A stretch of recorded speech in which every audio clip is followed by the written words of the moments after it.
ਤੁਸੀਂ ਵਾਕਿਆ ਹੀ ਅੰਤਰ ਮਨੋਂ ਇਹ ਗੱਲਾਂ ਲਿਖ ਕੇ ਦਿੱਤੀਆਂ ਆ, ਫਿਰ ਮਾਰੋ ਇੰਡੀਆ ਦੇ ਕਾਨੂੰਨ ਨੂੰ ਲੱਤ, ਕਹੋ ਵੀ ਨਹੀਂ ਭਾਈ ਅਸੀਂ ਤਾਂ ਅਕਾਲ ਤਖਤ ਨੂੰ। ਉਹੀ ਗੱਲ ਹੈ ਨਾ ਕਿ ਅਕਾਲ ਤਖਤ ਸਾਹਿਬ ਵੱਡਾ ਹੈ ਜਾਂ ਤੁਹਾਡੇ ਲਈ ਭਾਰਤ ਦਾ ਸੰਵਿਧਾਨ ਵੱਡਾ, ਜਿਹੜਾ ਤੁਹਾਨੂੰ ਰਜਿਸਟ੍ਰੇਸ਼ਨ ਤੁਹਾਡੀ ਖਤਮ ਕਰ ਦੂਗਾ ਨਾ। ਵਿੱਚ ਇਹ 5 ਦੋਸ਼ ਇਹਨਾਂ ਦੇ ਖਿਲਾਫ ਲੱਗੇ ਤੇ ਇਹਨਾਂ ਨੇ ਮੰਨੇ ਆ, ਪਰ ਇਹ ਇਸ ਕਪੈਸਿਟੀ ਦੇ ਵਿੱਚ ਕਿੱਦਾਂ ਆ ਗਏ ਕਿ ਏਡੇ ਵੱਡੇ ਗੁਨਾਹ ਕਰ ਸਕੇ, ਉਹਦੀ ਕੋਈ ਪੜਚੋਲ ਨਹੀਂ ਕੀਤੀ ਗਈ।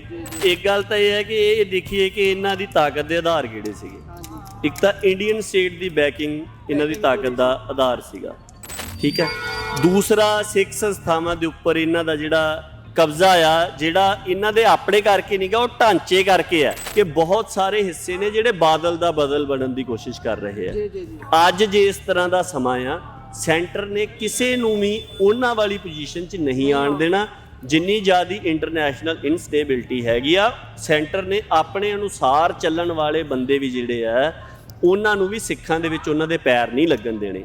ਹੁਣ ਅੱਜ ਦੇ ਸਮੇਂ ਦੇ ਵਿੱਚ ਤਾਂ ਗਲਤਾਨ ਹੋਣ ਨੂੰ ਜਿਹੜਾ ਜਿੰਨਾ ਜ਼ਿਆਦਾ ਗਲਤਾਨ ਆ, ਸੰਸਾਰੀ ਨਜ਼ਰੀਆ ਤੇ ਇਹ ਆ ਵੀ ਓਨਾ ਜ਼ਿਆਦਾ ਕਾਮਯਾਬ ਹੈ। ਖਾਸ ਕਰਕੇ ਜਦੋਂ ਸਰਕਾਰੇ ਖਾਲਸਾ ਦਾ ਪਤਨ ਹੁੰਦਾ ਆ ਤੇ ਇੱਥੇ ਫਿਰੰਗੀ ਦਾ ਰਾਜ ਆਉਂਦਾ ਆ, ਉਸ ਤੋਂ ਬਾਅਦ ਦੇ ਵਿੱਚ ਉਹਨਾਂ ਨੇ ਸਭ ਤੋਂ ਪਹਿਲਾਂ ਜਿਹੜਾ ਮਿੱਥ ਕੇ ਕਾਰਜ ਕੀਤਾ, ਉਹਨਾਂ ਨੇ ਜਿਹੜੇ ਅਕਾਲੀ ਸੁਰਤ ਵਾਲੇ ਅਕਾਲੀ ਸੀਗੇ ਉਹਨਾਂ ਦਾ ਸਫਾਇਆ ਕੀਤਾ, ਉਹਨਾਂ ਨੂੰ ਮਤਲਬ ਖਤਮ ਕੀਤਾ। ਉਸ ਤੋਂ ਇਲਾਵਾ ਉਹਨਾਂ ਨੇ ਅਕਾਲ ਤਖਤ ਸਾਹਿਬ ਦੇ ਉੱਪਰ ਸਰਬਰਾਹ ਦਾ ਸਿਸਟਮ ਜਿਹੜਾ ਆ ਉਹ ਲਿਆਂਦਾ, ਕਿਉਂਕਿ ਉਸ ਤੋਂ ਪਹਿਲਾਂ ਅਕਾਲ ਤਖਤ ਸਾਹਿਬ ਦੇ ਉੱਪਰ ਜਿਹੜੀ ਸੇਵਾ ਸੰਭਾਲ ਸੀ ਉਹ ਇੱਕ ਅਕਾਲੀਆਂ ਦੇ ਜਥੇ ਕੋਲ ਹੁੰਦੀ ਸੀ।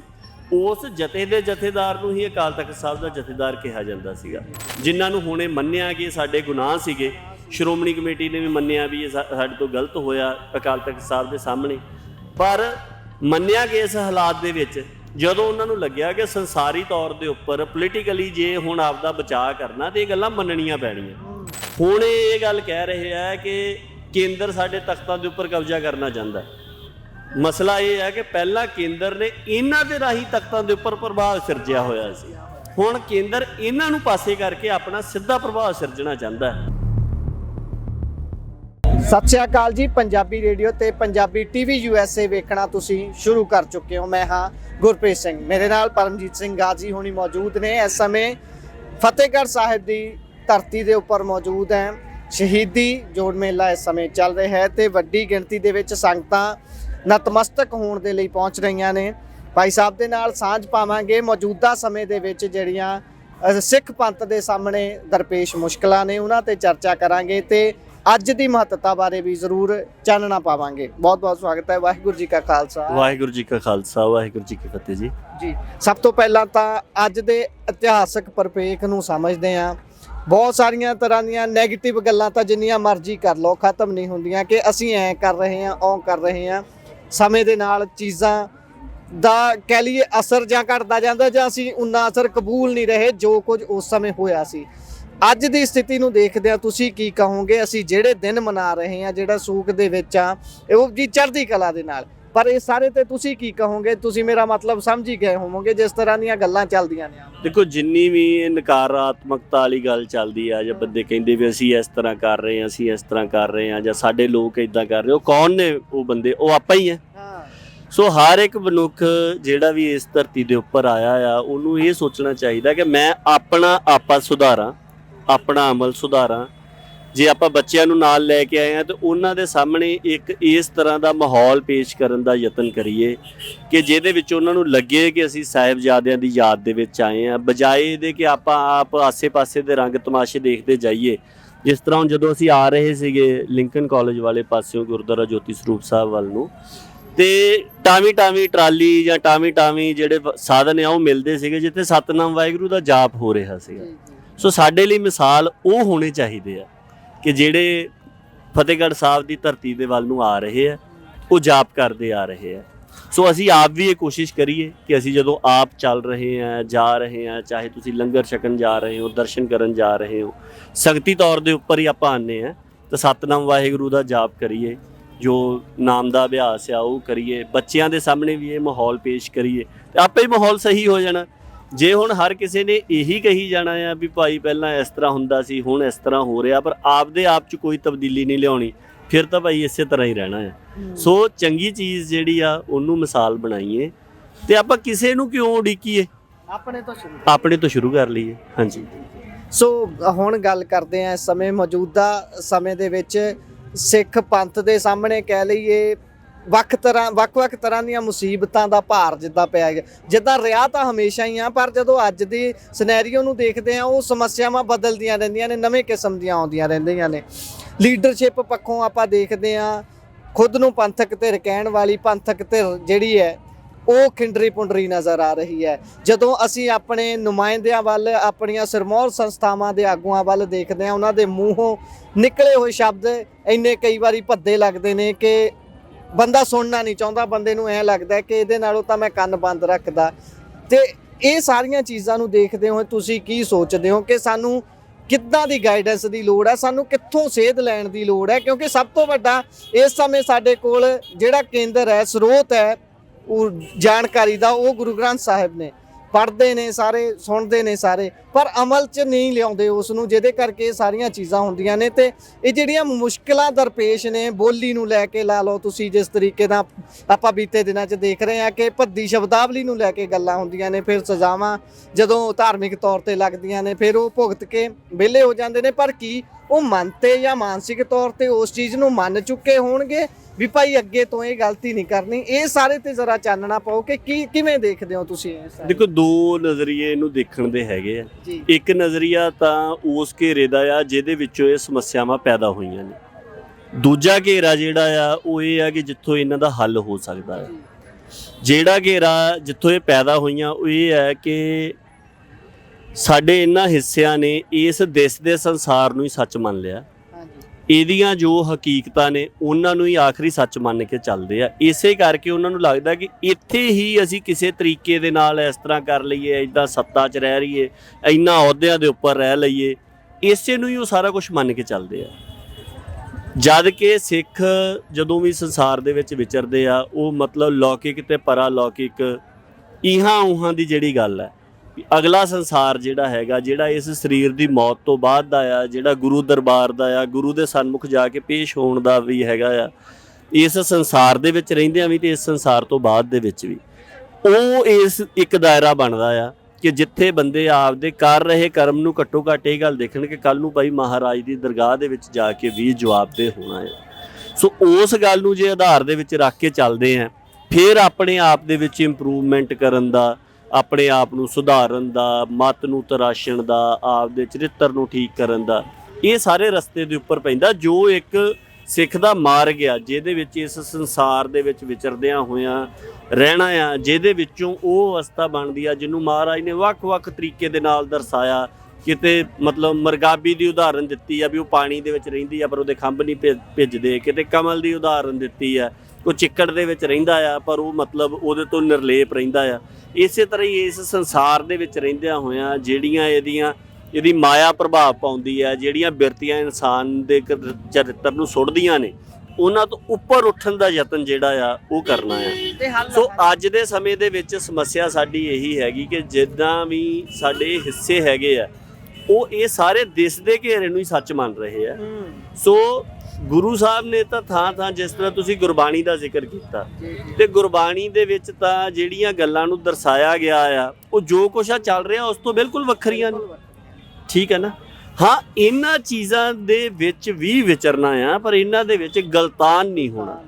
ਹੁਣ ਅੱਜ ਦੇ ਸਮੇਂ ਦੇ ਵਿੱਚ ਤਾਂ ਗਲਤਾਨ ਹੋਣ ਨੂੰ ਜਿਹੜਾ ਜਿੰਨਾ ਜ਼ਿਆਦਾ ਗਲਤਾਨ ਆ ਸੰਸਾਰੀ ਨਜ਼ਰੀਆ ਤੇ ਇਹ ਆ ਵੀ ਓਨਾ ਜ਼ਿਆਦਾ ਕਾਮਯਾਬ ਹੈ, ਹਨਾ, ਵਾਹ ਜ਼ਿਆਦਾ ਆ। ਸੋ ਉਸ ਚੀਜ਼ ਤੋਂ ਬਚਣ ਦੀ ਜ਼ਰੂਰਤ ਹੈਗੀ। ਇਹ ਸਾਹਿਬਜ਼ਾਦਿਆਂ ਦੀ ਜਿਹੜੀ ਸ਼ਹਾਦਤ ਹੈ ਉਹਦੇ ਵਿੱਚ ਵੀ ਸਾਨੂੰ ਦੇਖਣਾ ਚਾਹੀਦਾ। ਸੰਸਾਰੀ ਤੌਰ ਦੇ ਉੱਪਰ ਦੇਖੋ ਤੇ ਮਤਲਬ 9 ਤੇ 7 ਸਾਲ ਦੀ ਉਮਰ ਸੀਗੀ, ਤਸ਼ੱਦਦ ਜਿਹੜਾ ਆ ਉਹ ਬੇਤਹਾਸ਼ਾ ਹੋਇਆ, ਪਰਿਵਾਰ ਦੇ ਨਾਲੋਂ ਵਿਛੜੇ ਹੋਏ ਸੀਗੇ, ਦਾਦੀ ਨਾਲੋਂ ਵੀ ਵਿਛੋੜ ਲਿਆ ਗਿਆ ਸੀਗਾ। ਜਦੋਂ ਕਚਹਿਰੀ 'ਚ ਪੇਸ਼ ਕੀਤਾ ਗਿਆ ਕਈ ਤਰ੍ਹਾਂ ਦੇ ਤਸੀਹੇ ਦਿੱਤੇ ਗਏ ਤੇ ਅਖੀਰ ਦੇ ਵਿੱਚ ਨੀਹਾਂ ਦੇ ਵਿੱਚ ਚਿਣ ਕੇ ਮਤਲਬ ਇੰਨੀ ਕਠੋਰ ਤਰੀਕੇ ਦੇ ਨਾਲ ਕਹਿ ਲਓ ਕਿ ਉਹਨਾਂ ਨੂੰ ਮਤਲਬ ਉਹਨਾਂ ਦੇ ਸਰੀਰ ਜਿਹੜੇ ਆ ਜਾਂ ਉਹਨਾਂ ਦੀ ਜੀਵਨ ਦੀ ਜੋਤ ਜਿਹੜੀ ਆ ਉਹਨੂੰ ਮਿਟਾਇਆ ਗਿਆ। ਪਰ ਸਿੱਖਾਂ ਨੇ ਕਦੀ ਇਹਨੂੰ ਇਸ ਨਜ਼ਰੀਏ ਤੋਂ ਥੋੜ੍ਹੀ ਦੇਖਿਆ।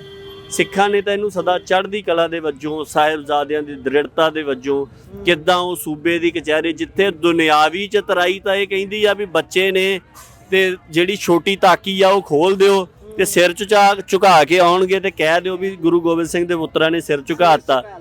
ਪਰ ਉਹ ਮਤਲਬ ਇੰਨੀ ਉੱਚੀ ਸੁਰਤ ਦੇ ਆ ਵੀ ਉਹ ਮਤਲਬ ਉਹਨਾਂ ਸਾਰੀਆਂ ਚਤਰਾਈਆਂ ਤੋਂ ਉੱਪਰ ਉਹ ਜਦੋਂ ਅੰਦਰ ਦਾਖਲ ਹੁੰਦੇ ਆ ਤਾਂ ਸਭ ਤੋਂ ਪਹਿਲਾਂ ਆਪਦੀ ਜੁੱਤੀ ਦੀ ਨੋਕ ਜਿਹੜੀ ਆ ਉਹ ਅੰਦਰ ਕਰਦੇ ਆ। ਠੀਕ ਹੈ, ਸੋ ਇਸੇ ਤਰ੍ਹਾਂ ਹੀ ਹੋਰ ਪ੍ਰਸੰਗ ਵੀ ਆਉਂਦੇ ਨੇ, ਉਹ ਸਾਰੇ ਦੇ ਵਿੱਚੋਂ ਇਹ ਦੇਖਿਆ ਜਾਵੇ ਕਿ ਇੱਥੇ ਸੁਰਤ ਦੀ ਗੱਲ ਹੈ। ਸੋ ਉਸ ਰਾਹ ਤੋਂ ਵਿਛੜੇ ਹੋਣ ਦਾ ਨਤੀਜਾ ਆ। ਚਲੋ ਆਪਾਂ ਗੱਲਾਂ ਤਾਂ ਨਹੀਂ ਦੁਹਰਾਉਂਦੇ ਵੀ ਕਿਸੇ ਤੇ ਕਿਸੇ ਤਰ੍ਹਾਂ ਦੇ ਇਲਜ਼ਾਮ ਲੱਗ ਜਾਂਦੇ, ਕਿਸੇ ਦੀ ਕਿਸੇ ਤਰ੍ਹਾਂ ਦੀ ਭਾਸ਼ਾ ਸਾਹਮਣੇ ਆ ਜਾਂਦੀ, ਕਿਸੇ ਦੀ ਆ ਗਈ ਆ, ਕਿਸੇ ਦੀ ਅਜੇ ਰਹਿੰਦੀ ਆ, ਜਿਹਦੀ ਆਉਣੀ ਆ, ਹੈ ਨਾ। ਕੁਝ ਕਿ ਜਨਤਕ ਨਹੀਂ ਹੁੰਦੀਆਂ ਉਹ ਤਾਂ ਬਚੇ ਰਹਿ ਜਾਂਦੇ ਨੇ। ਹਾਂ, ਸੋ ਇਹ ਚੀਜ਼ਾਂ ਜਿਹੜੀਆਂ ਆ ਇਹ ਸਾਡੀ ਅੱਜ ਦੀ ਹਕੀਕਤ ਆ। ਹਕੀਕਤ ਇਸ ਕਰਕੇ ਆ ਕਿ ਜੋ ਗੁਰੂ ਦਾ ਦੱਸਿਆ ਮਾਰਗ ਸੀਗਾ ਉਸ ਤੋਂ ਅਸੀਂ ਪਾਸੇ ਗਏ ਆ। ਸੋ ਆਪਦੀ ਸੁਰਤ ਨੂੰ ਤਰਾਸ਼ਣ ਦਾ ਅਮਲ ਜਿਹੜਾ ਆ ਉਹਦੇ ਵੱਲ ਨੂੰ ਵਧਣਾ ਚਾਹੀਦਾ। ਦੂਸਰੀ ਗੱਲ ਜਿਹੜੀ ਆ ਕਿ ਸੰਸਾਰੀ ਚਤੁਰਾਈ ਦੇ ਨਾਲ ਬੰਦਾ ਲੱਖ ਕੋਸ਼ਿਸ਼ ਕਰ ਲਵੇ, ਪਰ ਜੇ ਦਾਵਾ ਗੁਰੂ ਦਾ ਆ, ਦਾਵਾ ਖਾਲਸਾ ਪੰਥ ਦੀ ਸੇਵਾ ਦਾ ਆ, ਦਾਵਾ ਗੁਰੂ ਸਾਹਿਬ ਦੀਆਂ ਸੰਸਥਾਵਾਂ ਦੀ ਸਰਮੌਰਤਾ ਬਹਾਲ ਕਰਨ ਦਾ ਆ, ਜੇ ਦਾਵਾ ਜਿਹੜਾ ਆ ਉਹ ਖਾਲਸਾ ਪੰਥ ਦੀ ਚੜ੍ਹਦੀ ਕਲਾ ਦੇ ਲਈ ਯਤਨਸ਼ੀਲ ਹੋਣ ਦਾ, ਫਿਰ ਰਸਤਾ ਜਿਹੜਾ ਆ ਉਹ ਗੁਰੂ ਦਰਸਾਇਆ ਹੀ ਅਪਣਾਉਣਾ ਪੈਣਾ, ਕਿਉਂਕਿ ਗੁਰੂ ਦਰਸਾਏ ਰਸਤੇ ਦੇ ਉੱਪਰ ਚੱਲਿਆ ਹੀ ਜਿਹੜਾ ਆ ਉਹ ਮਤਲਬ ਬਰਕਤ ਗੁਰੂ ਦੀ ਜਿਹੜੀ ਆ ਉਹ ਮਿਲਣੀ ਹੈ। ਜੀ ਭਾਈ ਸਾਹਿਬ, ਇੱਕ ਪਾਸੇ ਤਾਂ ਜਿਸ ਤਰੀਕੇ ਨਾਲ ਤੁਸੀਂ ਜ਼ਿਕਰ ਕੀਤਾ, ਮੈਂ ਗੱਲ ਨੂੰ ਦੁਹਰਾਉਂਦਾ ਨਹੀਂ, ਪਰ ਜੋ ਕੁਝ ਸਾਹਿਬਜ਼ਾਦਿਆਂ ਦੇ ਨਾਲ ਹੋਇਆ, ਜਦੋਂ ਅਸੀਂ ਤਸੱਵਰ ਵੀ ਕਰਦੇ ਹਾਂ ਇੱਕ ਵਾਰੀ ਲੂੰ ਕੰਢੇ ਖੜੇ ਹੋ ਜਾਂਦੇ ਨੇ। ਉਹ ਸੋਚ ਨੂੰ ਅਸੀਂ ਪ੍ਰਣਾਮ ਕਰਦੇ ਹਾਂ, ਉਹ ਸੋਚ ਨੂੰ ਜਦੋਂ ਅਸੀਂ ਧਾਰਨ ਦੀ ਵੀ ਜੇ ਕੋਸ਼ਿਸ਼ ਕਰਾਂਗੇ ਤਾਂ ਸਾਨੂੰ ਕਿੱਡਾ ਜਿਗਰਾ ਕਰਨਾ ਪਊਗਾ। ਸਾਨੂੰ ਨਹੀਂ ਲੱਗਦਾ, ਜਾਂ ਤੁਸੀਂ ਇਸ ਤੇ ਕੀ ਸੋਚਦੇ ਹੋ? ਜਦੋਂ ਮੈਂ ਸੋਚਦਾ ਮੈਨੂੰ ਤਾਂ ਇਹ ਲੱਗਦਾ ਕਿ ਸਾਡੀ ਡਿਵੈਲਪਮੈਂਟ ਹੋਣੀ ਚਾਹੀਦੀ ਸੀ ਬੌਧਿਕ ਪੱਧਰ ਦੀ, ਉਸ ਤੋਂ ਅਸੀਂ ਡਿਵੈਲਪ ਹੁੰਦੇ ਤਾਂ ਨੂੰ ਜਾਣਾ ਸੀ, ਪਰ ਅਸੀਂ ਗਿਰਾਵਟ ਵੱਲ ਨੂੰ ਆਉਂਦੇ ਜਾ ਰਹੇ ਹਾਂ। ਇਹ ਗਿਰਾਵਟ ਤਾਂ ਖਤਰਨਾਕ ਹੈ, ਬਹੁਤ ਖਤਰਨਾਕ ਹੈ, ਪਰ ਇਹ ਜਿਹੜੀ ਗਿਰਾਵਟ ਆਈ ਹੈ ਇਹਦੇ ਪਿੱਛੇ ਜ਼ਿੰਮੇਵਾਰ ਤਾਂ ਕੋਈ ਹੋਊਗਾ ਨਾ, ਕੋਈ ਇੱਕ ਧਿਰ, ਕੋਈ ਇੱਕ ਸੰਸਥਾ। ਜੇ ਜ਼ਿੰਮੇਵਾਰੀ ਕਿਸੇ ਸਿਰ ਪਾਉਣੀ ਹੋਵੇ ਤਾਂ ਕਿਹਦੇ ਸਿਰ ਪਾਈ ਜਾਵੇ? ਫਿਰ ਇੱਕ ਗੱਲ ਤਾਂ ਇਹ ਹੈਗੀ ਕਿ ਬੁੱਧ ਤਰਾਸ਼ਣਾ ਸ਼ੁਰੂਆਤ ਹੋ ਸਕਦੀ, ਸਿੱਖ ਦਾ ਜਿਹੜਾ ਰਸਤਾ ਉਹ ਸੁਰਤ ਨੂੰ ਤਰਾਸ਼ਣ ਦਾ ਆ। ਠੀਕ ਹੈ, ਸੋ ਆਤਮਕ ਤਬਦੀਲੀ ਦਾ ਆਪਾਂ ਕਹਿ ਲਈਏ, ਸੁਰਤ ਨੂੰ ਤਰਾਸ਼ਣ ਦਾ। ਠੀਕ ਹੈ, ਉਹਦੇ 'ਚ ਬੁੱਧ ਨੂੰ ਤਰਾਸ਼ਣਾ, ਬੁੱਧ ਵਿਵੇਕ ਵੀ ਆਪਾਂ ਜਿਹੜਾ ਆ ਉਹ ਗੁਰੂ ਦੇ ਪਾਸੋਂ ਮੰਗਦੇ ਹਾਂ, ਤੇ ਉਹ ਵੀ ਜ਼ਰੂਰੀ ਆ। ਦੂਸਰਾ ਜਿਹੜਾ ਹੈਗਾ ਇਸ ਸਮੇਂ ਦੀ ਸਮੱਸਿਆ ਇਹ ਹੈਗੀ ਕਿ ਅਸੀਂ ਜਿਹੜਾ ਸਾਡਾ ਆਪਣਾ ਮੌਲਿਕ ਮਾਰਗ ਸੀਗਾ, ਜਿਹੜੀ ਇੱਕ ਨਿਰਪੱਖ ਕੇਂਦਰੀ ਧੁਰੇ ਦੇ ਵਜੋਂ ਅਕਾਲ ਤਖ਼ਤ ਸਾਹਿਬ ਦੀ ਭੂਮਿਕਾ ਬਣਦੀ ਸੀਗੀ, ਉਹਦੇ ਤੋਂ ਪਿਛਲੇ ਲੰਬੇ ਸਮੇਂ ਤੋਂ ਦੂਰ ਹੋ ਕੇ ਚੱਲ ਰਹੇ ਹਾਂ। ਖਾਸ ਕਰਕੇ ਜਦੋਂ ਸਰਕਾਰੇ ਖਾਲਸਾ ਦਾ ਪਤਨ ਹੁੰਦਾ ਆ ਤੇ ਇੱਥੇ ਫਿਰੰਗੀ ਦਾ ਰਾਜ ਆਉਂਦਾ ਆ, ਉਸ ਤੋਂ ਬਾਅਦ ਦੇ ਵਿੱਚ ਉਹਨਾਂ ਨੇ ਸਭ ਤੋਂ ਪਹਿਲਾਂ ਜਿਹੜਾ ਮਿੱਥ ਕੇ ਕਾਰਜ ਕੀਤਾ, ਉਹਨਾਂ ਨੇ ਜਿਹੜੇ ਅਕਾਲੀ ਸੁਰਤ ਵਾਲੇ ਅਕਾਲੀ ਸੀਗੇ ਉਹਨਾਂ ਦਾ ਸਫਾਇਆ ਕੀਤਾ, ਉਹਨਾਂ ਨੂੰ ਮਤਲਬ ਖਤਮ ਕੀਤਾ, ਬੜੀ ਵੱਡੀ ਪੱਧਰ ਦੇ ਉੱਪਰ ਕੀਤਾ। ਆਪਣੇ ਲਾਗੇ ਹੀ ਆਪਾਂ ਫਤਿਹਗੜ੍ਹ ਸਾਹਿਬ ਬੈਠੇ ਆ, ਸੁਹਾਣਾ ਆ, ਜਿੱਥੇ ਬਾਬਾ ਹਨੂਮਾਨ ਸਿੰਘ ਜੀ ਦੀ ਸ਼ਹੀਦੀ ਹੁੰਦੀ ਆ, ਉਹ ਸਾਰੀ ਵਾਰਤਾ ਇਸੇ ਗੱਲ ਦੇ ਵਿੱਚ ਹੈਗੀ ਆ ਕਿ ਇਸ ਤਰੀਕੇ ਦੇ ਨਾਲ, ਜਾਂ ਫਿਰੰਗੀ ਦੇ ਆਉਣ ਤੋਂ ਬਾਅਦ ਦਾ ਕੁਝ ਸਾਲ ਦਾ, ਕੁਝ ਦਹਾਕਿਆਂ ਦਾ ਇਤਿਹਾਸ ਜਦੋਂ ਪੜ੍ਹਦੇ ਆ, ਉਹਦੇ ਵਿੱਚ ਇਹ ਦੇਖਿਆ ਜਾਂਦਾ ਕਿ ਉਹਨਾਂ ਨੇ ਅਕਾਲੀਆਂ ਨੂੰ ਖਤਮ ਕਰਨ ਦੇ ਵਾਸਤੇ ਖਾਸ ਤੌਰ ਦੇ ਉੱਪਰ ਜਿਹੜਾ ਜ਼ੋਰ ਹੈ ਉਹ ਲਾਇਆ। ਉਹ ਤੋਂ ਇਲਾਵਾ ਉਹਨਾਂ ਨੇ ਅਕਾਲ ਤਖ਼ਤ ਸਾਹਿਬ ਦੇ ਉੱਪਰ ਸਰਬਰਾਹ ਦਾ ਸਿਸਟਮ ਜਿਹੜਾ ਆ ਉਹ ਲਿਆਂਦਾ, ਕਿਉਂਕਿ ਉਸ ਤੋਂ ਪਹਿਲਾਂ ਅਕਾਲ ਤਖ਼ਤ ਸਾਹਿਬ ਦੇ ਉੱਪਰ ਜਿਹੜੀ ਸੇਵਾ ਸੰਭਾਲ ਸੀ ਉਹ ਇੱਕ ਅਕਾਲੀਆਂ ਦੇ ਜਥੇ ਕੋਲ ਹੁੰਦੀ ਸੀ। ਉਸ ਜਥੇ ਦੇ ਜਥੇਦਾਰ ਨੂੰ ਹੀ ਅਕਾਲ ਤਖ਼ਤ ਸਾਹਿਬ ਦਾ ਜਥੇਦਾਰ ਕਿਹਾ ਜਾਂਦਾ ਸੀਗਾ। ਬਾਅਦ ਦੇ ਵਿੱਚ ਬਿਨਾਂ ਜਥੇ ਤੋਂ ਇੱਕ ਸਰਬਰਾਹ ਲਾਉਣ ਦਾ ਸਿਸਟਮ ਅੰਗਰੇਜ਼ਾਂ ਨੇ ਲਿਆਂਦਾ। ਜਦੋਂ ਅਸੀਂ ਸਟਰਗਲ ਤੋਂ ਬਾਅਦ ਇਹ ਢਾਂਚੇ ਹੋਣ ਵਾਲੇ ਜਿਹੜੇ ਚੱਲ ਰਹੇ ਆ, ਜਿਨ੍ਹਾਂ ਦੇ ਉੱਤੇ ਸਵਾਲ ਉੱਠ ਰਹੇ ਆ, ਤਾਂ ਉਹਨਾਂ ਨੇ ਉਹਦਾ ਨਾਮ ਬਦਲ ਕੇ ਸਰਬਰਾਹ ਤੋਂ ਜਥੇਦਾਰ ਕਰਤਾ, ਪਰ ਕੋਈ ਜਥਾ ਜਿਹੜਾ ਸੀਗਾ ਉਹ ਨਹੀਂ ਕਾਇਮ ਹੋਇਆ। ਸੋ ਉਹਦਾ ਨਤੀਜਾ ਹੁਣ ਇਹ ਹੈਗਾ ਆ ਵੀ ਸ਼੍ਰੋਮਣੀ ਗੁਰਦੁਆਰਾ ਪ੍ਰਬੰਧਕ ਕਮੇਟੀ ਕਰਦਿਆਂ ਇੱਕ ਪਾਰਟੀ ਦੇ ਕੋਲ ਆਈ, ਉਹਨਾਂ ਦੇ ਵੋਟਾਂ ਦੇ ਮੁਫਾਦ ਸੀਗੇ, ਉਹ ਫਿਰ ਗਾੜੀ ਇੱਕ ਪਰਿਵਾਰ ਦੇ ਕੋਲ ਆ ਗਈ। ਹੁਣ ਉਹੀ ਪਰਿਵਾਰ ਆਪਣੀ ਮਰਜ਼ੀ ਦੇ ਨਾਲ ਕਿਸੇ ਨੂੰ ਜਥੇਦਾਰ ਲਾ ਦਿੰਦਾ ਆ, ਕਿਸੇ ਨੂੰ ਲਾ ਦਿੰਦਾ ਆ। ਜਦੋਂ ਤਾਂ ਉਹਨਾਂ ਦੇ ਹੱਕ ਦੇ ਫੈਸਲੇ ਹੁੰਦੇ ਆ, ਉਦੋਂ ਤਾਂ ਗੁਰੂ ਕੀ ਗੋਲਕ ਦੇ ਵਿੱਚੋਂ ਉਹਨਾਂ ਫੈਸਲਿਆਂ ਨੂੰ ਪ੍ਰਵਾਨ ਕਰਵਾਉਣ ਦੇ ਲਈ 90-90 ਲੱਖ ਰੁਪਏ ਦੇ ਇਸ਼ਤਿਹਾਰ ਵੀ ਦੇ ਦਿੱਤੇ ਜਾਂਦੇ। ਉਹਨਾਂ ਹੀ ਫੈਸਲਿਆਂ ਨੂੰ ਜਿਹੜੇ ਰੱਦ ਹੋ ਜਾਂਦੇ ਨੇ, ਜਿਨ੍ਹਾਂ ਨੂੰ ਹੁਣੇ ਮੰਨਿਆ ਕਿ ਸਾਡੇ ਗੁਨਾਹ ਸੀਗੇ, ਸ਼੍ਰੋਮਣੀ ਕਮੇਟੀ ਨੇ ਵੀ ਮੰਨਿਆ ਵੀ ਇਹ ਸਾਡੇ ਤੋਂ ਗਲਤ ਹੋਇਆ ਅਕਾਲ ਤਖ਼ਤ ਸਾਹਿਬ ਦੇ ਸਾਹਮਣੇ, ਪਰ ਮੰਨਿਆ ਕਿ ਇਸ ਹਾਲਾਤ ਦੇ ਵਿੱਚ ਜਦੋਂ ਉਹਨਾਂ ਨੂੰ ਲੱਗਿਆ ਕਿ ਸੰਸਾਰੀ ਤੌਰ ਦੇ ਉੱਪਰ ਪੋਲੀਟੀਕਲੀ ਜੇ ਹੁਣ ਆਪਦਾ ਬਚਾਅ ਕਰਨਾ ਤੇ ਇਹ ਗੱਲਾਂ ਮੰਨਣੀਆਂ ਪੈਣੀਆਂ, ਉਦੋਂ ਮੰਨੀਆਂ। ਪਰ ਉਹ ਅਮਲ ਵੀ ਜਿਹੜਾ ਆ ਉਹ ਕਿਸ ਤਰ੍ਹਾਂ ਦਾ ਆ, ਉਹ ਮਤਲਬ ਜਿੰਨਾ ਵੀ ਦੰਭ ਸੀਗਾ ਉਹਦਾ ਭਾਂਡਾ ਜੋ ਭਾਈ ਨਰੈਣ ਸਿੰਘ ਹੋਣਾ ਨੇ ਖੜਾਕ ਕੀਤਾ, ਉਸ ਤੋਂ ਬਾਅਦ ਜਿੱਦਾਂ ਦੀ ਉਹਨਾਂ ਨੇ ਬਿਆਨਬਾਜ਼ੀ ਕੀਤੀ ਜਿਸ ਤਰੀਕੇ ਦੇ ਨਾਲ, ਉਹਦੇ ਵਿੱਚ ਉਹ ਗੱਲ ਜਿਹੜੀ ਆ ਉਹ ਸਾਹਮਣੇ ਆ ਗਈ। ਸੋ ਇਹ ਹਾਲਾਤ ਦੇ ਲਈ ਜਿਹੜੀ ਜ਼ਿੰਮੇਵਾਰੀ ਆ ਉਹਦਾ ਦੇਖੋ ਪਿਛਲੇ ਸਾਰੇ ਸਮੇਂ ਦੇ ਦੌਰਾਨ, ਖਾਸ ਕਰਕੇ ਪਿਛਲੇ 50 ਸਾਲ ਦੇ ਦੌਰਾਨ ਜਿੰਨੀ ਵੀ ਇਹ ਪੋਲੀਟੀਕਲ ਲੀਡਰਸ਼ਿਪ ਰਹੀ ਹੈ, ਜਿੰਨੀ ਇਹ ਧਾਰਮਿਕ ਲੀਡਰਸ਼ਿਪ ਰਹੀ ਸ਼੍ਰੋਮਣੀ ਗੁਰਦੁਆਰਾ ਪ੍ਰਬੰਧਕ ਕਮੇਟੀ ਦੀ ਜਾਂ ਹੋਰ, ਜਿਨ੍ਹਾਂ ਨੇ ਇਸ ਸਾਰੇ ਸਿਸਟਮ ਨੂੰ ਡੀਜਨਰੇਟ ਹੁੰਦਿਆਂ ਦੇਖਿਆ, ਇਹਦੇ ਬੰਨ ਨੂੰ ਨਹੀਂ ਬੰਨੇ। ਹੁਣ ਇਹ ਗੱਲ ਕਹਿ ਰਹੇ ਆ ਕਿ ਕੇਂਦਰ ਸਾਡੇ ਤਖਤਾਂ ਦੇ ਉੱਪਰ ਕਬਜ਼ਾ ਕਰਨਾ ਚਾਹੁੰਦਾ ਹੈ। ਮਸਲਾ ਇਹ ਹੈ ਕਿ ਪਹਿਲਾਂ ਕੇਂਦਰ ਨੇ ਇਹਨਾਂ ਦੇ ਰਾਹੀਂ ਤਖਤਾਂ ਦੇ ਉੱਪਰ ਪ੍ਰਭਾਵ ਸਿਰਜਿਆ ਹੋਇਆ ਸੀ, ਹੁਣ ਕੇਂਦਰ ਇਹਨਾਂ ਨੂੰ ਪਾਸੇ ਕਰਕੇ ਆਪਣਾ ਸਿੱਧਾ ਪ੍ਰਭਾਵ ਸਿਰਜਣਾ ਚਾਹੁੰਦਾ ਹੈ। ਚਾਹੁੰਦੇ ਤਾਂ ਹੁਣ ਵੀ ਇਹ ਲੋਕ ਇਹੀ ਨੇ ਕਿ ਕਿਤੇ ਨਾ ਕਿਤੇ ਸਾਠ-ਗਾਠ ਬਣੀ ਰਹੇ ਭਾਈ, ਅਸੀਂ ਕਿਤੇ ਜਿੱਦਾਂ ਹੁਣ ਗੱਲਾਂ ਚੱਲਦੀਆਂ ਨੇ ਕਿ ਕਿਤੇ ਅਸੀਂ ਰਜਿਸਟ੍ਰੇਸ਼ਨ ਨਾ ਸਾਡੀ ਜਾਂਦੀ ਲੱਗੇ, ਇਹੋ ਜਿਹੀਆਂ ਗੱਲਾਂ ਕਰਕੇ ਜਿਹੜੇ ਪੋਲੀਟੀਕਲ ਫੈਸਲੇ ਜਥੇਦਾਰ ਸਾਹਿਬ ਵੱਲੋਂ ਸਟੇਜ ਤੋਂ ਸੁਣਾਏ ਗਏ, ਤਖਤ ਤੋਂ ਸੁਣਾਏ ਗਏ, ਉਹਨਾਂ ਤੋਂ ਭੱਜ ਰਹੇ ਨੇ। ਸੇਵਾ ਜਿਹੜੀ ਸੀ ਉਹ ਕਰ ਲਈ, ਕਹਿਣ ਦਾ ਭਾਵ ਵੀ ਡੱਕਾ ਤੋੜਨਾ ਨਹੀਂ ਤੇ ਕਹਿਣਾ ਮੋੜਨਾ ਨਹੀਂ, ਉਹ ਵਾਲੀ ਗੱਲ ਕਰਦੇ, ਸੇਵਾ ਤਾਂ ਕਰ ਲਈ। ਜੇ ਤਾਂ ਹੁਣ ਬਿਆਨ ਤੁਸੀਂ ਲਿਖ ਕੇ ਇਹ ਦਿੰਦੇ ਹੋ ਵੀ ਅਕਾਲ ਤਖਤ ਸਾਹਿਬ ਦੇ ਫੈਸਲੇ ਦੇ ਅੱਗੇ ਸਿਰ ਝੁਕਾਇਆ ਜਾ ਸਕਦਾ, ਇੱਥੇ ਕੋਈ ਅਪੀਲ ਦਲੀਲ ਨਹੀਂ ਹੋ ਸਕਦੀ, ਫਿਰ ਤਾਂ ਭਾਈ ਜੋ ਫੈਸਲਾ ਆ ਗਿਆ, ਜੇ ਤੁਸੀਂ ਵਾਕਿਆ ਹੀ ਅੰਤਰ ਮਨੋਂ ਇਹ ਗੱਲਾਂ ਲਿਖ ਕੇ ਦਿੱਤੀਆਂ ਆ, ਫਿਰ ਮਾਰੋ ਇੰਡੀਆ ਦੇ ਕਾਨੂੰਨ ਨੂੰ ਲੱਤ, ਕਹੋ ਵੀ ਨਹੀਂ ਭਾਈ ਅਸੀਂ ਤਾਂ ਅਕਾਲ ਤਖਤ ਨੂੰ। ਉਹੀ ਗੱਲ ਹੈ ਨਾ ਕਿ ਅਕਾਲ ਤਖਤ ਸਾਹਿਬ ਵੱਡਾ ਹੈ ਜਾਂ ਤੁਹਾਡੇ ਲਈ ਭਾਰਤ ਦਾ ਸੰਵਿਧਾਨ ਵੱਡਾ, ਜਿਹੜਾ ਤੁਹਾਨੂੰ ਰਜਿਸਟ੍ਰੇਸ਼ਨ ਤੁਹਾਡੀ ਖਤਮ ਕਰ ਦੂਗਾ ਨਾ। ਉਹ ਉਸ ਸਮੇਂ ਵੀ ਸੀਗਾ ਨਾ ਵੀ ਉਹ ਗੱਲਾਂ, ਬਿਰਤੀ ਤਾਂ ਬਦਲੀ ਨਹੀਂ, ਬਿਰਤੀ ਜਿਹੜੀ ਆ ਉਹ ਉਹੀ ਸੰਸਾਰੀ ਰੱਖੀ ਆ। ਹੁਣ ਜਿਹੜੀਆਂ ਇੱਕ ਗੱਲ ਹੋਰ ਵੀ ਬੜੀ ਰੌਚਕ ਹੈਗੀ, ਜਿੰਨੀਆਂ ਗੱਲਾਂ ਇਹ ਕਰ ਰਹੇ ਨੇ ਅੱਜ ਦੇ ਸਮੇਂ ਬਾਰੇ, ਉਹ ਲਗਭਗ ਠੀਕ ਕਰ ਰਹੇ ਆ। ਜਿੱਦਾਂ ਇਹ ਕਹਿ ਰਹੇ ਆ ਵੀ ਤਖਤਾਂ ਦੇ ਉੱਪਰ ਭਾਜਪਾ ਸਿੱਧਾ ਕਬਜ਼ਾ ਕਰ, ਉਹ ਗੱਲ ਠੀਕ ਹੈ, ਪਰ ਭਾਈ ਜਿੱਦਣ ਤੁਹਾਡੇ ਰਾਹੀਂ ਹੋਇਆ ਸੀ ਉਦਣ। ਦੂਜੀ ਗੱਲ ਇਹ, ਤੁਸੀਂ ਵੀ ਇਹ ਚਾਹੁੰਦੇ ਆ ਕਿ ਸਾਡੇ ਰਾਹੀਂ ਰਹੇ, ਤੁਸੀਂ ਵੀ ਪੰਥ ਦਾ, ਜੇ ਪੰਥ ਦੀਆਂ ਸੰਸਥਾਵਾਂ ਨੇ ਉੱਥੇ ਕੋਈ ਪੰਥਕ ਅਗਵਾਈ ਆਉਣ ਦਾ ਬੰਨ ਨੂੰ ਤਾਂ ਤੁਸੀਂ ਵੀ ਨਹੀਂ ਨਾ ਬੰਨਣਾ ਚਾਹੁੰਦੇ। ਸੋ ਇਹ ਸਾਰੀਆਂ ਗੱਲਾਂ ਜਿਹੜੀਆਂ ਉਹ ਹੈਗੀਆਂ, ਪਰ ਇੰਨੀ ਗੱਲ ਹੁਣ ਜ਼ਰੂਰ ਹੈਗੀ ਆ ਕਿ ਸੰਗਤਾਂ ਦੇ ਸਾਹਮਣੇ ਜਿੰਨੀ ਤੇਜ਼ੀ ਦੇ ਨਾਲ ਇਹਨਾਂ ਦਾ ਪਾਜ ਭੱਜਿਆ ਆ, ਉਹ ਸ਼ਾਇਦ ਮਤਲਬ ਇੰਨੀ ਉਮੀਦ ਨਹੀਂ ਸੀ ਕੀਤੀ ਜਾ ਰਹੀ, ਜਾਂ ਇਹ ਲੱਗਦਾ ਸੀਗਾ ਕਿ ਇਹ ਫੈਸਲੇ ਵੀ ਜਿਹੜੇ ਆਏ ਆ 2 ਦਸੰਬਰ ਵਾਲੇ, ਇਹ ਵੀ ਕੋਈ ਦੀਰਘ ਵਿਚਾਰ ਦੇ ਵਿੱਚੋਂ ਜਾਂ ਲੰਬੀ ਪੜਚੋਲ ਦੇ ਵਿੱਚੋਂ ਨਿਕਲੇ ਹੋਏ ਨਹੀਂ ਹੈਗੇ, ਕਿਉਂਕਿ ਉਹਦੇ ਵਾਸਤੇ ਨਾ ਤਾਂ ਇਹ ਪੜਚੋਲ ਕੀਤੀ ਗਈ ਕਿ ਸਿੱਖਾਂ ਦੀ ਬਣਾਈ ਜੋ 5 ਦੋਸ਼ ਇਹਨਾਂ ਦੇ ਖਿਲਾਫ ਲੱਗੇ, ਉਹ ਇਹ ਲੱਗੇ ਕਿ ਇਹਨਾਂ ਨੇ ਗੁਰੂ ਗ੍ਰੰਥ ਦੇ ਦੋਖੀਆਂ ਤੇ ਗੁਰੂ ਖਾਲਸਾ ਪੰਥ ਦੇ ਉੱਪਰ ਤਸ਼ੱਦਦ ਤੇ ਗੁਰੂ ਸਿੱਖਾਂ ਦੀ ਨਸਲਕੁਸ਼ੀ ਕਰਨ ਵਾਲਿਆਂ ਦੀ ਪੁਸ਼ਤ ਪਨਾਹੀ ਕੀਤੀ, ਉਹਨਾਂ ਦੇ ਨਾਲ ਸਾਂਝਾਂ ਪਗਾਈਆਂ, ਚਾਹੇ ਉਹ ਅਫਸਰਾਂ ਦੀ ਗੱਲ ਸੀ, ਚਾਹੇ ਉਹ ਡੇਰੇਵਾਦੀਆਂ ਦੀ ਗੱਲ ਸੀ, ਹੋਰ ਸਾਰੀ ਸੀ ਵੀ ਇਹਨਾਂ ਨੇ ਅਕਾਲ ਤਖਤ ਸਾਹਿਬ ਦੀ ਸਿਰਮੌਰਤਾ ਨੂੰ ਢਾਹ ਲਾਈ ਹੈ, ਇਹਨਾਂ ਨੇ ਸ਼੍ਰੋਮਣੀ ਗੁਰਦੁਆਰਾ ਪ੍ਰਬੰਧਕ ਕਮੇਟੀ ਦੀ ਧਾਰਮਿਕ ਸਾਖ ਨੂੰ ਢਾਹ ਲਾਈ ਹੈ, ਤੇ ਜਿਹੜੀ ਇੱਕ ਸਿੱਖਾਂ ਦੀ ਜਥੇਬੰਦੀ ਸੀਗੀ ਅਕਾਲੀ ਦਲ, ਉਹਦਾ ਚਰਿੱਤਰ ਬਦਲ ਕੇ ਇਹਨਾਂ ਨੇ ਪੰਜਾਬੀ ਪਾਰਟੀ ਕੀਤਾ, ਉਹਦੇ ਚੋਂ ਸਿੱਖ ਸਰੋਕਾਰ ਮੰਨਫੀ ਕੀਤੇ। ਮੋਟੇ ਰੂਪ ਦੇ ਵਿੱਚ ਇਹ 5 ਦੋਸ਼ ਇਹਨਾਂ ਦੇ ਖਿਲਾਫ ਲੱਗੇ ਤੇ ਇਹਨਾਂ ਨੇ ਮੰਨੇ ਆ, ਪਰ ਇਹ ਇਸ ਕਪੈਸਿਟੀ ਦੇ ਵਿੱਚ ਕਿੱਦਾਂ ਆ ਗਏ ਕਿ ਏਡੇ ਵੱਡੇ ਗੁਨਾਹ ਕਰ ਸਕੇ, ਉਹਦੀ ਕੋਈ ਪੜਚੋਲ ਨਹੀਂ ਕੀਤੀ ਗਈ, ਉਹਦਾ ਕੋਈ ਬੰਨ ਨੂੰ ਜਿਹੜਾ ਆ ਉਹ ਨਹੀਂ ਬੰਨਿਆ ਗਿਆ। ਅਕਾਲ ਤਖਤ ਸਾਹਿਬ ਦੀ ਸਿਰਮੌਰਤਾ, ਮੰਨ ਲਓ ਕਿ ਕੱਲ ਨੂੰ ਹੁਣ ਅਕਾਲੀ ਦਲ ਦੇ ਵਿੱਚ ਨਵੇਂ ਚਿਹਰੇ ਆ ਜਾਂਦੇ ਨੇ ਤੇ ਉਹਨਾਂ ਦੇ ਰਾਹੀਂ ਸ਼੍ਰੋਮਣੀ ਕਮੇਟੀ 'ਚ ਆ ਜਾਂਦੇ, ਤੇ ਫਿਰ ਇੱਕ ਵੋਟਾਂ ਵਾਲੀ ਪੋਲੀਟੀਕਲ ਪਾਰਟੀ ਹੀ ਅਕਾਲ ਤਖਤ ਸਾਹਿਬ ਦੇ ਉੱਪਰ ਕਾਬਜ਼ ਰਹੂਗੀ, ਤੇ ਕੱਲ ਨੂੰ ਉਹ ਆਪਣੇ ਮੁਫਾਦਾਂ ਦੇ ਵਾਸਤੇ ਉਹੀ ਰਸਤਾ ਕਿਉਂ ਨਹੀਂ ਅਪਣਾਉਣਗੇ। ਬਾਦਲਾਂ ਦੇ ਉੱਪਰ ਦੋਸ਼ ਤਾਂ ਆ ਗਿਆ, ਉਹ ਆਉਣਾ ਹੀ ਚਾਹੀਦਾ ਸੀ, ਬਾਦਲ ਪੈਦਾ ਕਿਸ ਜ਼ਮੀਨ 'ਚੋਂ ਹੋਏ, ਉਹਦਾ ਕੀ ਹੱਲ ਕੱਢਿਆ ਗਿਆ, ਉਹਦੇ ਬਾਰੇ ਦੇ ਵਿੱਚ 2 ਦਸੰਬਰ ਵਾਲੇ ਫੈਸਲਿਆਂ 'ਚ ਕੋਈ ਪੜਚੋਲ ਨਹੀਂ ਸੀਗੀ।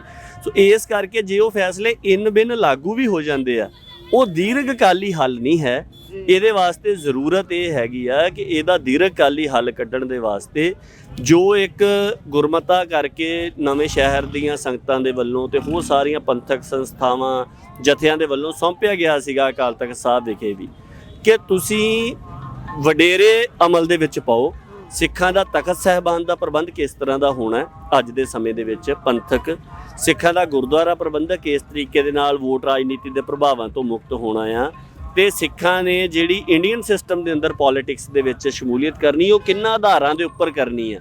ਇਹਨਾਂ ਗੱਲਾਂ ਨੂੰ ਤੈਅ ਕਰਨ ਦੇ ਵਾਸਤੇ ਦੀਰਘ ਵਿਚਾਰ ਵਟਾਂਦਰਾ ਚੱਲੇ, ਜਿਹਦੇ ਵਿੱਚ ਸਾਰਿਆਂ ਦੀ ਸ਼ਮੂਲੀਅਤ ਹੋਵੇ। ਘੱਟੋ ਘੱਟ ਉਹਨੂੰ ਤੁਸੀਂ ਦੋ ਬਾਦਲ ਦਲ ਦੇ ਦੋ ਧੜਿਆਂ ਤੱਕ ਸੀਮਤ ਕਰਕੇ ਨਾ ਚੱਲੋ।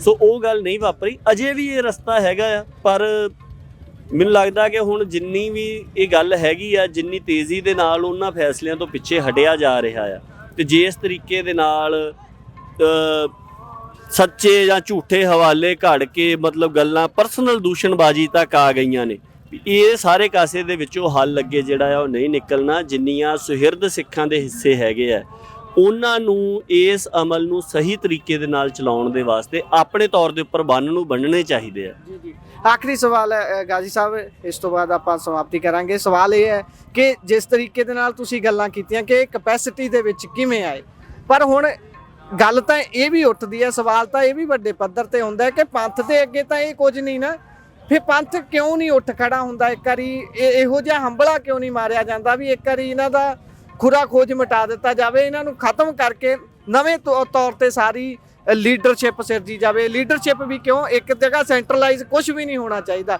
ਅਕਾਲ ਤਖਤ ਸਿਰਮੌਰ ਹੈ, ਅਕਾਲ ਤਖਤ ਤੇ ਹੀ ਸੈਂਟਰਲਾਈਜ਼ ਹੋਣਾ ਚਾਹੀਦਾ ਸਿੱਖ, ਤੇ ਇਹ ਜਿਹਾ ਕਿਉਂ ਨਹੀਂ ਹੋ ਸਕਦਾ? ਜਿਹੜਾ ਮੈਂ ਸਵਾਲ ਪਹਿਲਾਂ ਪੁੱਛਿਆ ਕਿ ਕਿਉਂ ਨਹੀਂ ਪੰਥ ਉੱਠਦਾ, ਕਿਉਂਕਿ ਪੰਥ ਤੋਂ ਉੱਤੇ ਤਾਂ ਕੁਝ ਵੀ ਨਹੀਂ, ਪਾਰਟੀ ਵੀ ਪੰਥ ਕਰਕੇ ਹੈ, ਤੇ ਇਸ ਤੇ ਜ਼ਰਾ ਕੀ ਕਹਿਣਾ? ਵੈਸੇ ਇਹ ਗੱਲ ਹੋਈ ਹੈ, ਪਰ ਫਿਰ ਵੀ ਆਪਾਂ ਇਹਨੂੰ ਖੋਲ ਕੇ ਕਰ ਲੈਂਦੇ ਆ ਥੋੜਾ।